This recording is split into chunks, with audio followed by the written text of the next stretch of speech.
They lose. Yeah, what I'm saying is that like you end up with a situation where like I think we all kind of agree Kentucky, Mississippi State, Vanderbilt, Missouri, like these are all really good teams, good enough to maybe win a game or two in the NCAA tournament. And they are all outside of the top 7 right now in the SEC standings. Kentucky, Mississippi State, and Vanderbilt are all 500 in the SEC. It's just, I mean, this league is it's just stupid what this conference is. It makes no sense how good it is.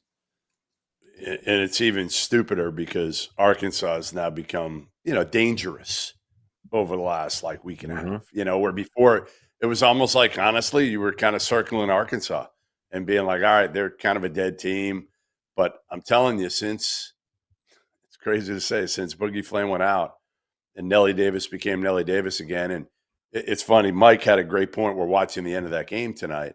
And Mike said at the end of the game, they inbounded the ball to Nelly, and he gave the ball up right away instead of keeping it. And as a 90% free throw shooter, he gave it to Big Z, who missed, I think, the first of 2 at that point. I'm not sure it would have mattered at the end of the day, but it might have. It might have. And, Arkansas, again, they're dangerous. They came back against an Alabama team that we're all saying might be the most talented team in the country and took them to the wire. I mean, they had a chance to win that game at the end. They came back. They didn't fold, and they're not far off the bubble. Let's do this. Let's do this now, right? So you're Arkansas. You're 14-9 overall. You have the win at Kentucky. You have the win at Texas. You beat Georgia at home. You have that win over Michigan, and the only like real bad loss on your resume is probably like at LSU, and I don't even know if that's necessarily a bad loss, so to speak. You get LSU at home on Wednesday. Then you have at Texas A&M, at Auburn, Missouri, Texas, at South Carolina, at Vanderbilt, Mississippi State. What 4 and does 4. 4 and 4. 4 and 4 gets them, and they dance? You think 4 and 4 and they dance? Yep. I think Mike, so. You think 4 and 4 with the right 4? Which 4 though? Like I think the 4 is important, right? Like if the 4 are LSU, Texas, South Carolina, and Vanderbilt, right.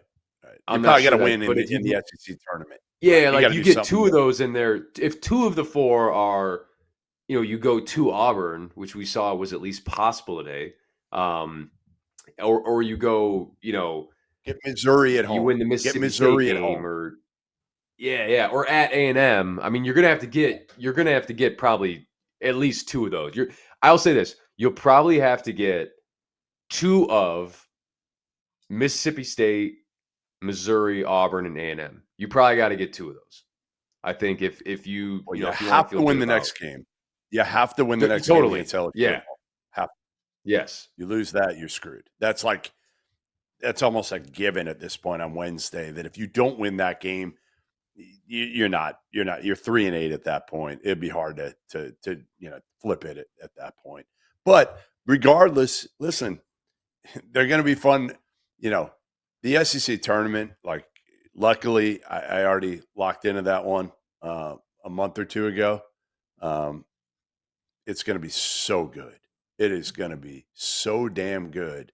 I feel like Big Ten is like SEC light this year. That's what the Big Ten is. A lot of teams a lot of good teams, but not the high level. Good depth, but not the high level teams. And the SEC tournament.